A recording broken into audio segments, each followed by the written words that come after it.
નકુંદાચાર્ય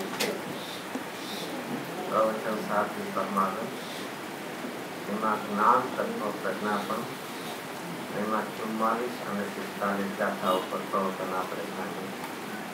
43 ગાથાનો પાઠ મુખ્ય તત્વ 45 ઉપર 44માં ચલાવી.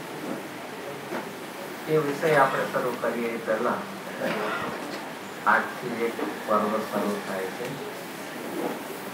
જે સામાન્યપણે બધાને ખ્યાલ નથી હોતો. 10 લક્ષણી પર્વ જે આપણે કહીએ છીએ એ ક્યારે થયું છે? ભાદરવા મહિનામાં પ્રસિદ્ધ છે. પણ આ પર્વ જેમ અષ્ટામિકા 3 વાર આવે છે એમાં પર્વ પણ 3 વાર આવે છે. મહા મહિનામાં અને આજથી ચૈત્ર મહિનામાં અને ભાદરવા. પાંચમ થી લઈને 14 સુધીનો એ 10 દિવસનો એ પર્વ હોય છે. અષ્ટામિકા જેમ શાશ્વત પર્વ છે એમ આ પણ એક શાશ્વત પર્વ છે. તેની આજે પ્રારંભ દિવસે ક્રોધ કસાયથી રહિત ઉત્તમ ક્ષમાની આરાધના. ખરેખર તો આરાધના માટે ક્યારે પણ કાળ જોવો, કારણ કે આરાધના, સાધના, ઉપાસના કાળ આધારિત નથી. એ પોતાના ત્રિકાળી આત્મ સ્વભાવ આધારિત. અને આત્મ સ્વભાવની હરિયાતી ક્યારે છે? જે કાળ આધારિત જે હશે એ ક્યારેય સદાકાળની કરે. ધર્મ ક્યારે કરવાનો હોય? પરીક્ષણ આવે ત્યારે. તો એનો અર્થ શું થયો કે ધર્મની આરાધનાનું શું થયું? મર્યાદિત કાળ છે.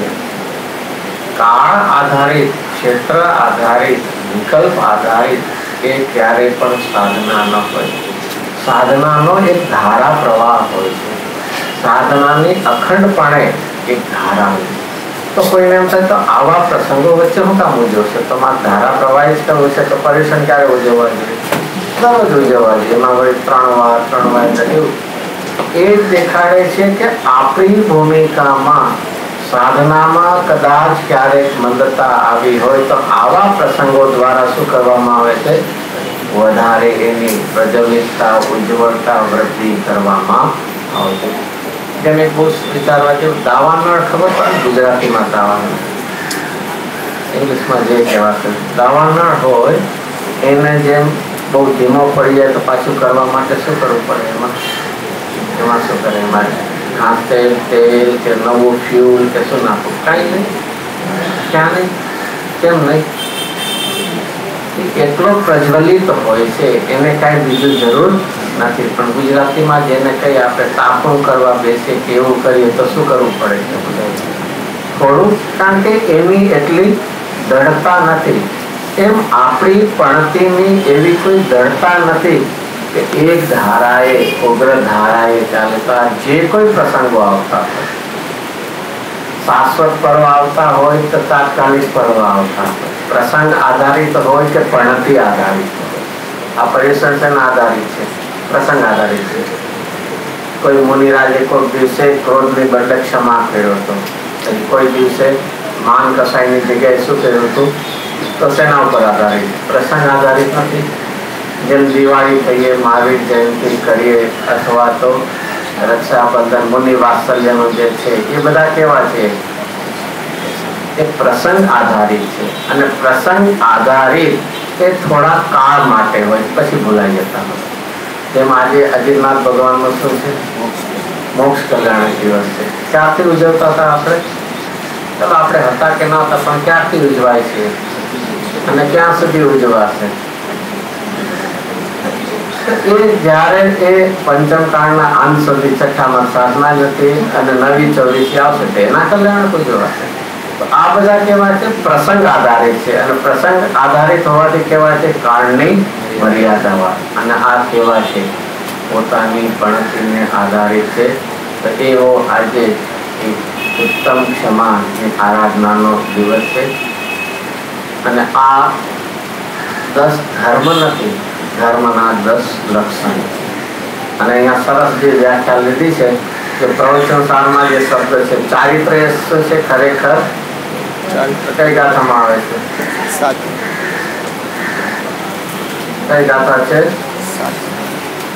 ચારિત્ર તે સાતમી ગાથા છે ચારિત્ર તે ખરેખર ધર્મ છે સાતમી ગાથા ચારિતમ ખલુ ધમ્મો ચારિતમ 10મા પાને મૂળ ગાથા ચારિતમ ખલુ ધમ્મો ચારિત્ર ખરેખર ધર્મ છે અને આવું જે ચારિત્ર રૂપ ધર્મ છે એના લક્ષણ તો ઘણા છે એમાંથી કેટલા આપણે લીધા છે 10 લક્ષણ લઈને અને એટલા માટે બોલીએ છે શું બોલીએ છે 10 લક્ષણી 10 પ્રકારી નહીં આ જ્યાં સુધી વિવેક ના ત્યાં સુધી શબ્દ બરોબર નહીં નતા આપણે કઈ પરિસરમાં કોની આરાધના કરવાની હોય 10 પ્રકારના ધર્મ 10 પ્રકારના ધર્મ ન હોય ધર્મ તો કેવો છે એક જ અને એ છે ચારિત્ર રૂપ ધર્મ અને એના લક્ષણો અને એમ પણ એક વિચારવા જેવું છે ક્ષમા કોને કહેવાય ક્ષમા કોને કહેવાય માધવ કોને કહેવાય આપણે હંમેશા બધાને શેનાથી જ ઓળખીએ છીએ જાણીએ છીએ નાસ્તિકથી ક્રોધ કસાયની નાસ્તિ અને ક્ષમા તો હંમેશા ક્ષમા ધર્મ કેવો હોય નાસ્તિક સ્વરૂપ હોય તો શું કામ આવી વ્યાખ્યા લે છે સમજાવવા માટે ગમે લેવું ભાઈ જ્યારે પણ બીજાને સમજાવવું છે તો જેને સમજાવવું છે એનાથી પરિચિત થી વાત લેવી પડશે જેને તમે સમજાવો જેમ કોઈ વ્યક્તિ આવ્યો હોય તો એને અહીંયા મુંબઈનું કંઈક દેખાડવું હોય તો એનાથી એને કંઈક પરિચિત હોય એવું કે મોટું સ્થાન કે એવું એના દ્વારા એને બતાવો જેને સમજાવાય બાળકને ક્યારે પણ એમ ન કહેવાય કે તારી લાકડી આગળ લે દૂધ લે એને શું કહે નહીં નાના બાળકને શું કહે એને પાણી પીવું છે એમ કે સાવ નાનું બાળક હોય એને શું કહે કેમ એવા શબ્દો પ્રયોગ કરો છો કે એની પરિચિત છે એમ આપણે શેનાથી પરિચિત છીએ કસાયોથી પરિચિત છે અને એટલા માટે કસાયની પરિચિત હોવાથી કસાયના અભાવથી વાત કરી ખરેખર તો ક્ષમા કોને કહેવાય ખરેખર ક્ષમા નાસ્તિકથી તો ઓળખે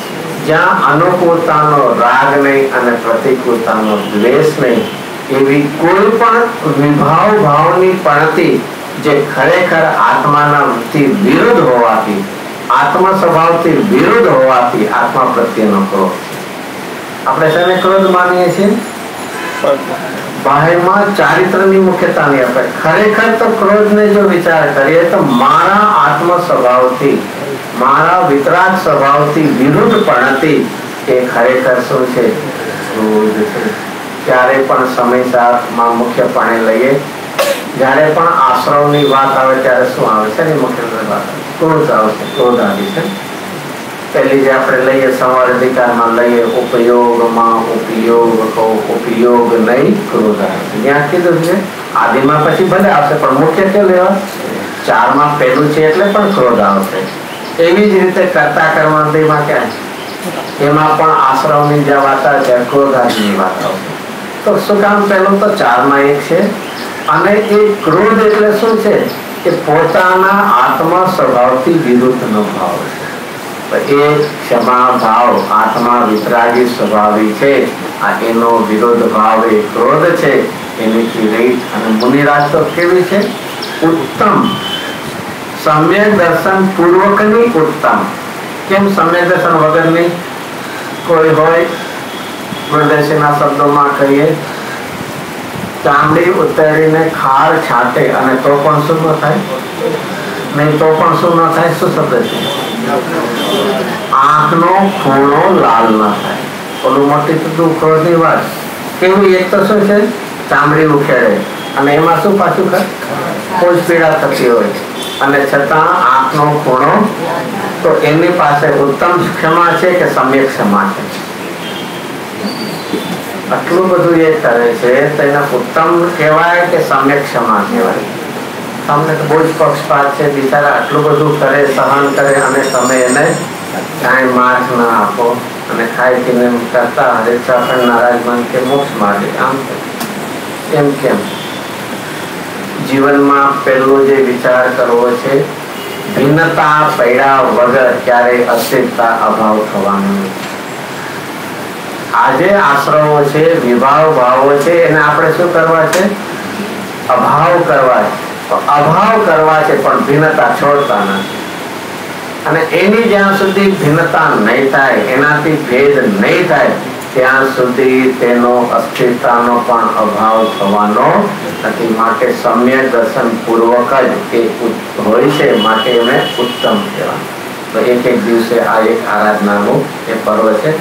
હવે આપણે આપણો થોડા વિષય ગુરુદેવ જે લીધો, એમાં એક મુખ્ય ગુરુદેવ કયો લીધો? 44 મેં તો જલ્દી પૂરી કરીને પછી 45 ગાથામાં ક્યાં શબ્દ ઉપર આખી વાત? પુણ્ય ફલાર્યન. 45 ગાથાનો પહેલો શબ્દ મૂળ ગાથાનો પુણ્ય ફલા, અને એનો સિમ્પલ અર્થ શું છે? પુણ્યના ફળમાં અર્યંત દશા પ્રાપ્ત થાય. સીધો શબ્દ છે, એમાં ના પાડતો તો કાંઈ જ નહીં ચાલે. મૂળ પહેલો શબ્દ કયો લખ્યો છે? તમને વાંચતા આવડે, તમને આવડે વાંચતા. પુણ્ય ફલા, પુણ્યના ફળમાં અર્યંત ભવાય છે. બરોબર છે? નહીં નહીં તો શું કામ? કેવી રીતે? પેલું જીવનમાં ક્યારેક જો સતની પ્રાપ્તિ કરવી છે તો આપણા મિથ્યા અભિપ્રાયને છોડવા પહેલા એકવાર ગૌણ કરીને કે જેની પાસે સાંભળવા ગયો છો એ સત્પુરુષના અભિપ્રાયને મુખ્ય કરે.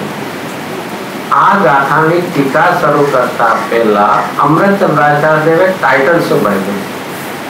આ ગુરુદેવજી એટલા માટે ખાસ વાત લીધી છે કારણ કે એ વખતે એ વખતે શું હજી પણ હશે, આ શબ્દનો આખો શું થાય છે? વિપરીત હશે કે જો તમે બધા બહુ છો, પુરુષાર્થ કરવો પડે, આત્માની અનુભૂતિ કરવી પડે, એનાથી હરિયન થશે. એની કરતા કુંકનાચાર્ય શું કહે છે? પુણ્યના ફળમાં શું થાય છે? આવો એક આચાર દેવના ગ્રહણ કોના કર્યા? આચાર્યના શબ્દો, અને અભિપ્રાય કોનો નહીં કહો? પોતાનો. આચાર્યના શબ્દો દ્વારા પોતાના મિથ્યા અભિપ્રાયને બહુ ચાલતું હતું. એના માટે કે ભાઈ કમસે કમ કુંદકોના આચાર્ય દેવને ગાથાના શબ્દોનો ભાવ, એનો મર્મ કાઢનાર અમૃતચંદ્રાચાર્ય દેવ શું કે એ તો પેલા વાંચ. ચલો ટાઇટલ વાંચે. ગુરુદેવ લીધું હતું એ પ્રમાણે હોવાથી. શું છે એ પ્રમાણે? એટલે શું? જો આગલી ગાથામાં 44માં ચાલે છે, અરિયન ભગવાનને શું હોય છે? શું હોય છે? ઉભા રહેવું, બેસવું, વિહાર, ધર્મોપદેશ છે ને શબ્દ સામે એ કોની માફે કે આપણે નથી. એ કેવું છે? પ્રયત્ન વિના એમ શબ્દ હતો ને, આવી સહજમાં બહાર નીકળ્યા. એ કે અહીંયા કેવું છે? એ પુણ્યના ફળમાં શું છે? અરિયન દશા નથી કે શું કેવું છે? બહારની જે એની સાથે અનુસંધાન છે ને, એ પ્રમાણે હોવાથી શબ્દ શું આવ્યો છે? એ પ્રમાણે. તો એ પ્રમાણે એટલે શું છે? આગલી ગાથામાં જે આખી ક્રિયાઓ બધી જે કીધી છે, બીજું તો હોય જ નહીં. આહાર લેવો ને એ પ્રકાર તો છે જ નહીં, પણ ઉભા રહે એટલે સ્થિર રહે, બેસવું, પછી વિહાર થાય અને ધર્મનો ઉપદેશ. એ બધી એ તીર્થંકરોને પુણ્યનો વિપાક ફરીથી. અને આ બધું કોને હોય છે? ખાસ તીર્થંકર કેમ લીધા? કેવડી ન લીધા? કારણ કે બધા જ તીર્થંકરોને ઉપદેશ હોય છે એવું નથી. મુખ્ય કેવડી હોય તો એટલા માટે અહીંયા મુખ્યતા કોની લીધી? તીર્થંકર. કારણ કે બધા કેવડી લે છે તો પછી એમને કઈ ધર્મનો ઉપદેશ ને એવું હોતું નથી. તો એ પ્રમાણે તીર્થંકરોને, અને ઘણાને તો શું હોય છે? વિહાર કરવાનો યોગ ન બનતો. કેવળના પામે તુરંત આયુષ્ય સીધું. ઘણી વાર ઉપસર્ગમાં એ વખતે થતું હોય છે. માટે અહીંયા મુખ્યતા શું લીધી છે? તીર્થંકરો. કારણ કે તીર્થંકર હોય ને નિયમથી એવું ક્યારેય નહીં બન્યું તીર્થંકર થયા હોય અને વાણી છીટા વગેરે સીધો દશા પામી ગયા. એવું ન બને. એ આખી સમોસણ, આખી રચના, કારણ કે એ તીર્થંકર છે. લાખો જીવનને તારવા માટેનો યોગ હોય છે, તો વાણી પણ હોય છે. એટલા માટે અહીંયા તીર્થંકર. તો એ પ્રમાણે હોવાથી તીર્થંકરને. હવે તીર્થંકરની એક વાત, પુણ્યનો વિપાક શબ્દ શું વાંચવો છે? પુણ્યનો વિપાક. વિપાક શબ્દ કોને લાગુ પડે? ભાવ કર્મને માટે કે દ્રવ્ય કર્મ? દ્રવ્ય કર્મ. દ્રવ્ય કર્મ. જે વિપાક એટલે ફળ જે છે ઉદય આવે, જેને 4 પ્રકાર છે ને બંધનમાં ક્યાં હોય છે? પ્રકૃતિ, પ્રદેશ, સ્થિતિ અને અનુભવ. ફળમાં જે તો વિપાક અહીંયા દ્રવ્ય કર્મની વાત છે. એક વાત પુણ્યનો વિપાક, પુણ્યનું પરિણામ નહીં, ભાવ કર્મની વાત નથી, પણ શું છે? પુણ્યનો વિપાક.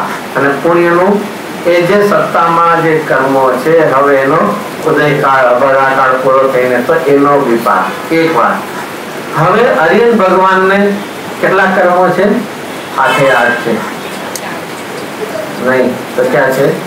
4 અઘાતી. 4 અઘાતી કર્મોમાં એવું ક્યાં હોય છે કે જેથી અમને પુણ્ય હોય, શુભ નામ કર્મની પ્રકૃતિ પરિણામ હોય, પુણ્યના પરિણામ હોય. તો પુણ્યના પરિણામમાં અરિયન છે, પ્રશ્ન જ ક્યાં આવ્યો? એમને ક્યાં સુધી હતા? મોહ હતો તો સાથે એનું શું હોય? શુભ પરિણામ હોય. ફરી ત્યાં એક વાત છે કઈ ચાલે છે? પુણ્યનો વિપાક. વિપાક એટલે શું આવ્યું? દ્રવ્ય કર્મ.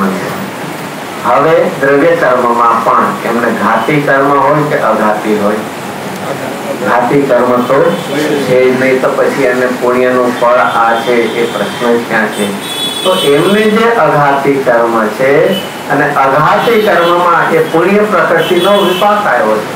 તો પુણ્ય પ્રકૃતિ અઘાતી કર્મ એમાં બધી પુણ્યની પ્રકૃતિ અલ્પ છે એને ગૌણ કરીએ તો એના ફળમાં શું મળશે?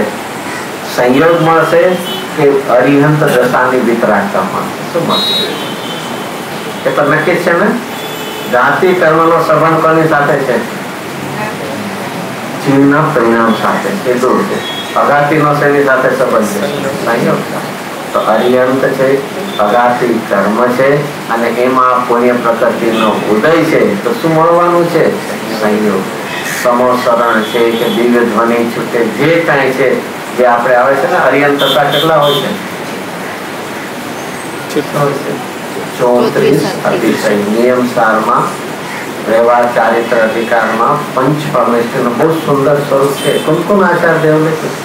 ફરીથી નહીં, નિયમ સાર છે નું પ્રણામી યોગનું સાર છે કે અધ્યાત્મ? દરગામી યોગમાં અધ્યાત્મનું એમાં આવું કઈ વાત તો ન જ હોય. એમાં નિયમ સાર તો કોના માટે રહી છે? એમાં કઈ આવું વ્યવહાર એની શું વાત કરવાની ન હોય ને. એમાં તો આચાર્ય કુંડકુંડ આચાર્ય દેવે પંચ પરમેશ્વર માટેની 5 ગાથાઓ 71 થી 75 એમાં આર્યને શું ખબર ને આવું બધું તો છૂટી ગયું. પહેલા સોંગરમાં કંઈક પાઠા જેને કંઈક ભણ્યા હશે એની પાસે લઘુ જૈન સિદ્ધાંત પહેલા આવતી અને એમાં આ પહેલી ગાથાઓ પંચ પરમેશ્વરનું પ્રમેય કહેવાય. અને ઘાતી કર્મ વિહીન અને 34 અતિશય યુક્ત છે. કેવલ્ય જ્ઞાન શ્રી અરહંત છે. કહેવાનું શું છે કે મૂળ પાયાથી એક અભ્યાસ ભલે તત્વ શીખવું છે સાથે જેને આપણે પૂજ્ય માનીએ છીએ કોણ છે અને એની વ્યાખ્યા પણ કોણે કરી છે? કુંડકુંડ આચાર્ય સ્વરૂપ એમનું બતાવ્યું કે ઘન ઘાતી કર્મ 4 ઘાતી કર્મ છે અને 34 અતિશય. તો આ જે 34 અતિશય છે એમાં 14 કેવા હોય છે? દેવવ્રત હોય છે અને 10 કેવળ જ્ઞાન થતા 8 પ્રાતિહાર્ય. તો એ તમને જે 34 છે તો એ બધા એ શેના કારણે છે? પુણ્યના. આ પુણ્ય ફલ. એમને જે સમોસરણ છે અને સમોસણમાં 8 પ્રાતિહાર્ય, સિંહાસન હોય, પાછળ મહામંડલ હોય, અશોક વૃક્ષ હોય, ઉપર 3 છત્ર હોય, બાજુમાં ચામર હોય, દેવ દુદુંબી હોય, દિવ્ય ધ્વનિ કે પુષ્પવ્રત, એ બધું કોના કારણે છે? કે પૂર્વના જે બાંધેલા પુણ્યનો વિપાક અઘાતી કર્મ અને એના નિમિત્તે અહીંયા ભગવાનને વિતરાગતા થઈ છે એ પુણ્યના ફળમાં. અને એક બીજું માની લો કે પુણ્યના ફળમાં થયું હોય, માની લો કલ્પના લખ્યું તો જેના આધારે થયું હોય એ કાર્ય વખતે રે કેટલું છૂટી જાય. જેવી રીતે મકાન હોય એનું સ્લેબ બાંધે અને ઈ કોના આધારે હોય? પેલા બીમ કે ને પાયાથી ઉપર આપણે માનીએ પાયો તો બીમ કે ને એને. હવે એ જયારે સ્લેબ નાખે છે પછી બીમ ન રહે ને. કેમ રે? તો જો પુણ્યના ફળમાં અરિયન દશા છે તો પુણ્ય કેમ ન રહે? અને પુણ્ય નથી તો અરિયન દશા પણ કેવી થવી જોઈએ? છૂટી જવી જોઈએ. તો જો પુણ્યના આધારે, પુણ્યના કારણે, પુણ્યથી જો એ અરિયન દશા થતી હોત તો અરિયન દશા વખતે પણ પુણ્ય રહેવા જોઈએ. અરે એક ઔદ્યોગિક ક્રિયા છે, એના આધારે કે આ ક્ષાયકીય પણ બહુ સુંદર ગુરુદેવ છે. એટલે આ ખુલાસો લીધો છે આપણને કે તીર્થંકર અને પુણ્યનો વિપાક હવે શું લખ્યું છે? અકિંચિત. સાંજ કરતું નથી એમને પુણ્યના ઉદય. અને એટલા માટે ટીકામાં સુંદર વાત એના માટે લીધી કે એ પુણ્યના ફળમાં જે સંયોગો છે અથવા વિહાર થાય છે, ઉપદેશ આપે છે, સ્થિર રહેવું, એ બધું શું છે? શું છે? કોના ફળમાં છે? પુણ્યના વિપાક, પુણ્યના ઉદયમાં, સાતા વેદનીના એનામાં છે. અને એ ઉદયના નિમિત્તે હોવાથી એનું નામ શું પડે છે? ઔદ્યોગિક ક્રિયા છે. અને છતાં એને કેવી કહેવાય છે?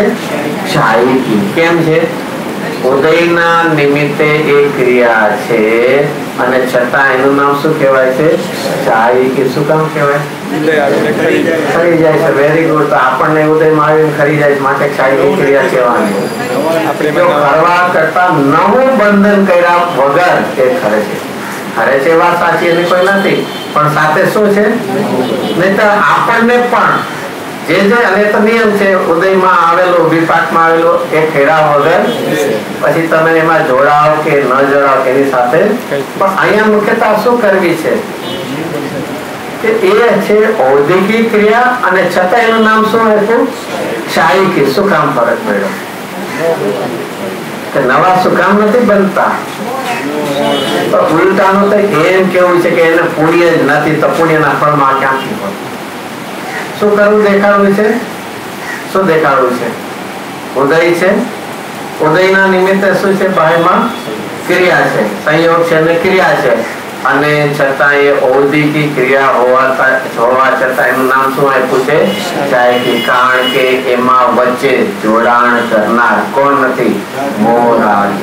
જો આખા બંધ અધિકારમાં આ જ વાતને બીજા શબ્દોમાં કહે છે, મારો ન મારો જીવને છે બંધ અધ્યવસાન.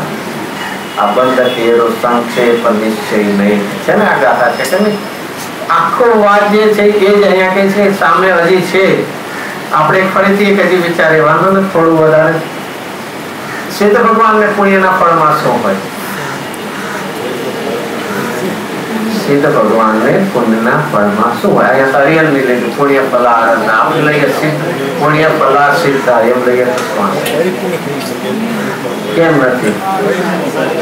અરે ભાઈ, એમને કોઈ કર્મ જ નથી રહ્યા ને હવે ઉદય ને 12 એવી ક્રિયા ને એનો કોઈ પ્રશ્ન જ નથી. આ તો એક વાત એટલી ફરીથી જ્ઞાન તત્વ પ્રજ્ઞાપન અધિકાર ચાલે છે. એમાં એ શીખડાવું છે કે તું જ્ઞાન સ્વરૂપી ભગવાન આત્મા છો. તારી પૂર્ણ પ્રગટતા એ કેવળ જ્ઞાન છે અને એ તારું કેવળ જ્ઞાન ક્યારે પણ ઉદય આધીન નથી.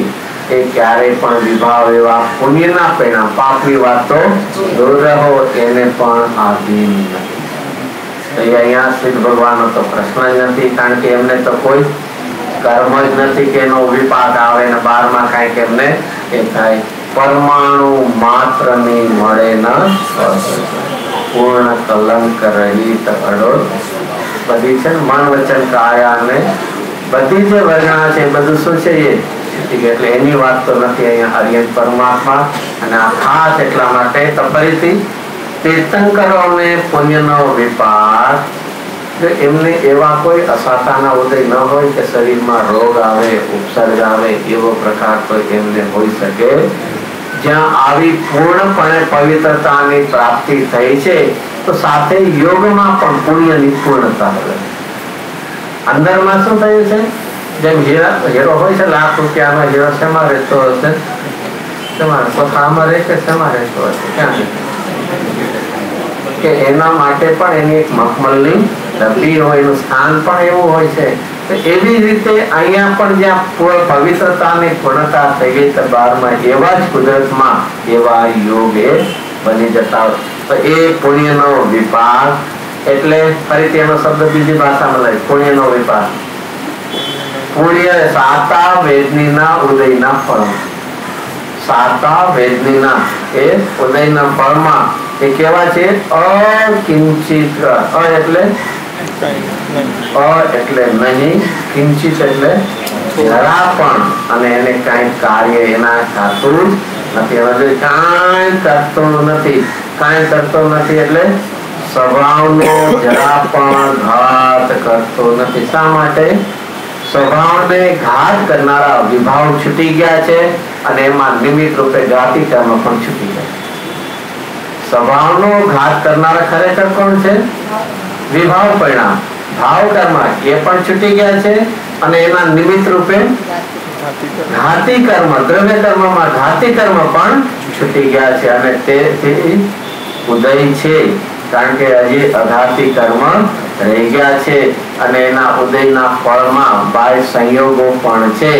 તો ન તો તે સંયોગ અને ન તો તે કર્મનો ઉદય એ ભગવાનના સ્વભાવનો ઘાત કરતા નથી. અને એટલા માટે તારે જ્ઞાન સ્વભાવની પૂર્ણતા જોતી હોય તો સ્વભાવના ઘાત કરનાર વિભાવનો અભાવ કરજે, કે ક્યારે સંયોગનો અભાવ ઈચ્છીશ નહીં.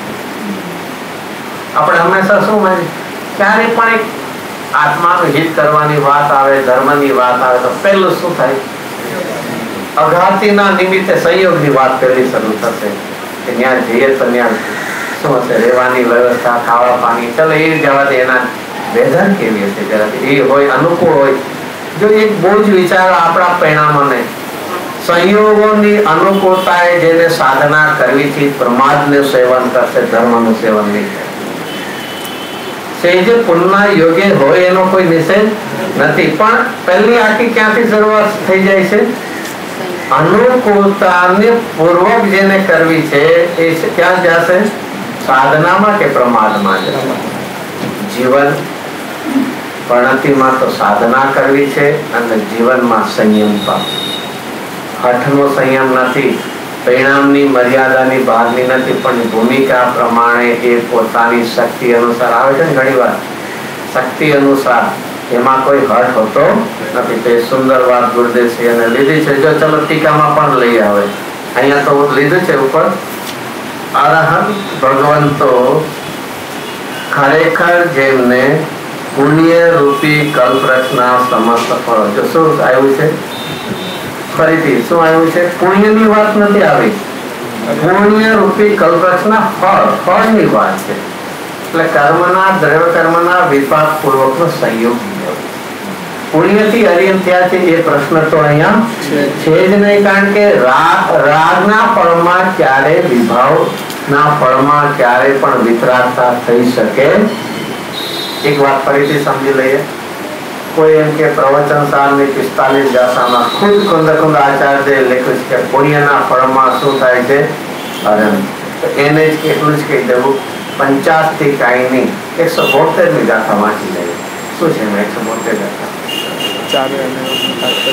એ ટીકામાં છે 4 એમ, પણ મૂળ ગાથામાં શું છે? તેથી ન કરવો રાગ જડીય શબ્દ વાંચ્યો છે. એટલે એમાં કેવું લેવું? ખાલી પાપ રાગ જરાય ના કરવો, એવું છે ને? 50 થી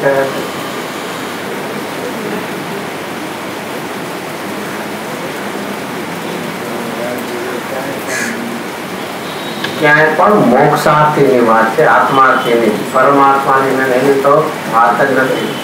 એમાં સરસ છે, પણ શું થાય, બધો અભ્યાસ તો કઈ કેવો કરવો પડે.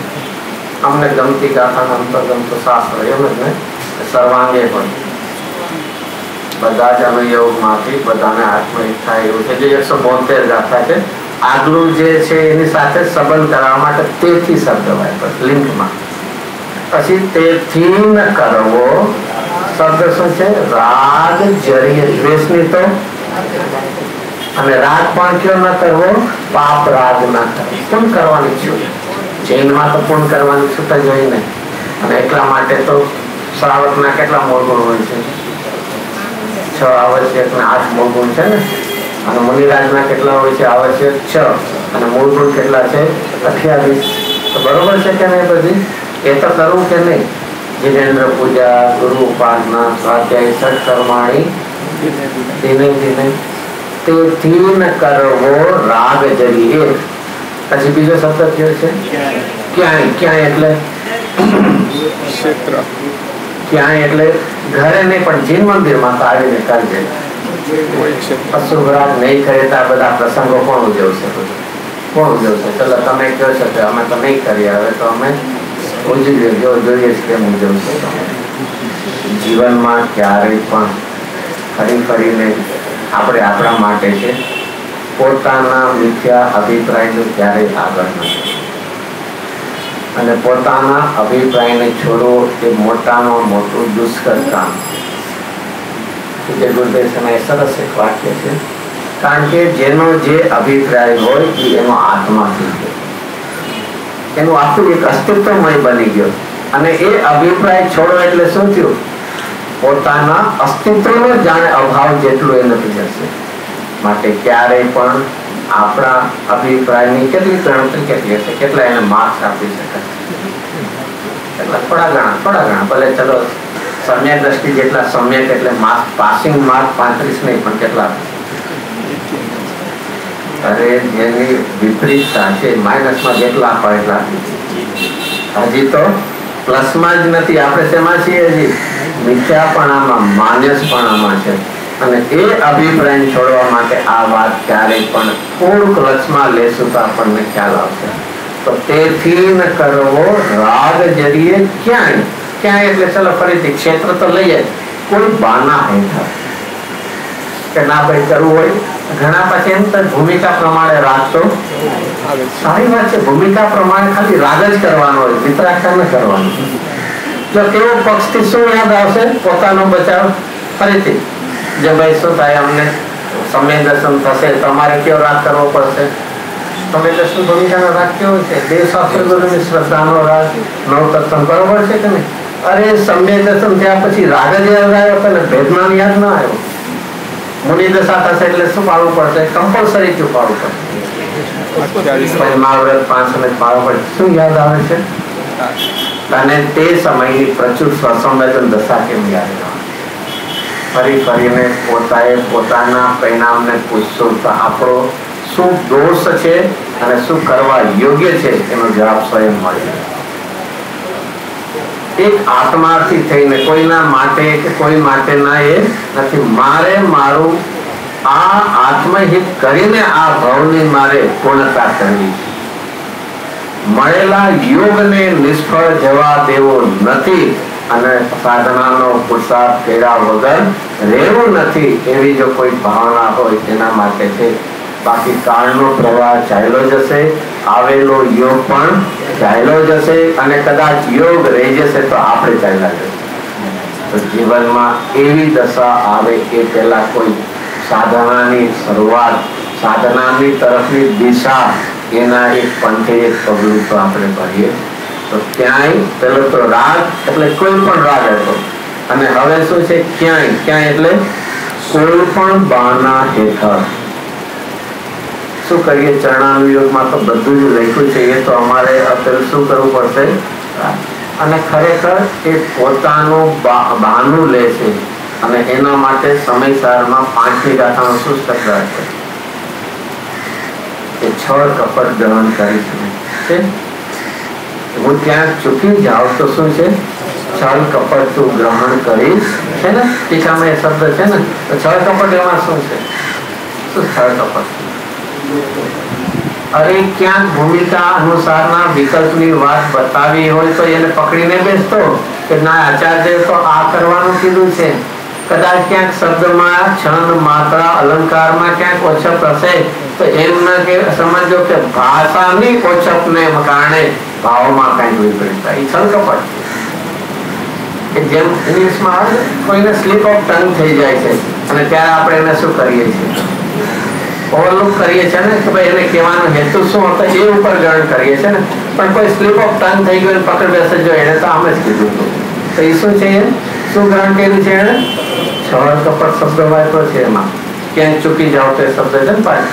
એમાં અહીંયા હવે કોને આવું ન કરવું? શું? બે વાત. શું કરવું? જરી પણ રાગ ક્વોન્ટિટી અને કોઈ પણ ક્વોલિટી હોય, પાપ કે પુણ્ય. અને બીજું શું છે? ક્યાંય. ક્યાંય એટલે કોઈ પણ ક્ષેત્ર લ્યો અને કોઈ પણ બાના હેઠળ. હવે કોણે ન કરવો? શ્રી ભગવાનને કે અરિયન ભગવાનને કે સમ્યક દ્રષ્ટિએ? સમ્યક દ્રષ્ટિ તો નહીં, કમ સે કમ નહીં. અરે એને તો ભેદનાન થયું છે, એને તો કરવાનો પ્રશ્ન છે જ નહીં. કોની વાત ચાલે છે? કોની વાત છે? મોક્ષે છે.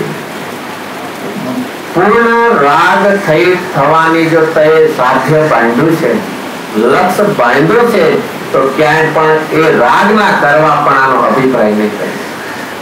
ફરીથી લક્ષ્ય નું બાંધ્યું છે આપણે મોક્ષ. મોક્ષ એટલે શું છે ને? ક્યાંય પણ મોક્ષે જોઈએ. મોક્ષ એટલે શું? મોક્ષ કયો નિજ અથવા નાસ્તિથી, શેનાથી મૂકવું? રાગથી પૂર્ણપણે મુક્ત થવું. તો જેનાથી પૂર્ણપણે તારે મુક્ત થવાનું તે લક્ષ્ય બાંધ્યું છે, તો એનો ક્યારે પણ કરતાપણાનો તો પક્ષ કરીશ નહીં. એ કરવા જેવો છે, સાધન છે, એ કરતા કરતા આગળ વધાશે એવો ક્યારે અભિપ્રાય કરીશ. જો 50 કાંઈ બધું સમજાયા પછી છેલ્લે આપણને આ વાત કરે છે, પ્રેરણા આપે છે કે આ બધું અમે 9 તત્વો, મોક્ષ માર્ગ બધી વર્ણન કર્યું. કાળ સહિત ભલે નામ 50 કાંઈ, સાથે કાળનું વર્ણન કરી, 6 દ્રવ્યોને કીધું, 9 પદાર્થનું બધું કર્યું. એ વર્ણન કરીને આ સાર આપણને આપે છે. અને જો તે આવું કર્યું તો શું થશે? પહેલી લાઈનમાં શું આપ્યું? વાંધો નથી ને, આપણે પ્રવચન ખાલી બદલે ક્યાંક બીજે વયા ગયા છીએ. એટલે જીવનમાં એક અભ્યાસ, સાધના, અંતરણની રુચિ ભાવના પૂર્વક એ કરવા જેવો છે. માત્ર એક દૈનિક શું છે? દૈનિક શું છે? દૈનિક રૂટીન, દિનચર્યા જેને કહે ને. પૂજ્ય બેનસિંહને પણ એક સરસ શબ્દ એ પ્રશ્ન પૂછ્યો ને એમને સુંદર કે આપની દિનચર્યા શું છે? દિન કાર્યક્રમ કે ને કે ભાઈ સવારના ઉઠીને જીન મંદિરમાં પૂજા, પછી સ્વાધ્યાય, પછી ખાવું પીવું, પછી આરામ. કેવું જોઈએ? એવું જ આપણે એવું જ છે ને. પૂજ્ય બેનસિંહ એના માટે એટલો સરસ જવાબ આપ્યો છે. અરે સાધના કરવી હોય એમાં વળી કાર્યક્રમ શું હોય? જે સાધનાની આખી શું હોય છે? 24 કલાકની શું હોય છે? વિકલ્પનો કાર્યક્રમ હોય છે. સાધનાની ધારા હોય છે. શું ફરક હોય છે? વિકલ્પ એક ધારા નહીં રહી શકે કે 24 કલાક સ્વાધ્યાયના વિકલ્પમાં જ રહીએ, 24 કલાક પૂજા ભક્તિમાં રહેતું. વિકલ્પનો કાર્ય જે કોઈ 28 મૂળ ગુણ છે, 6 આવશ્યક છે, બધા શેના છે? એ વિકલ્પના છે. ક્યારે પણ એ ધારાની નથી કે ના સવારના તમારે વિતરાગતા કરીને બપોરના રાત કરવો, એવો ન હોય. તો એ આપણે આપણા જીવનમાં એ શું કરવી છે? એક ધારા પ્રગટાવી છે. પ્રસંગ આવે ખાલી ઉછાળો રહેશે, પછી ધારા સુકાઈ જશે. અહીંયા ફરીથી પહેલી લાઈનમાં શું કરવું છે? શું કરવું? 172 ગાથા 50 કાંઈ. પહેલી લાઈનમાં શેની વાત કરી છે?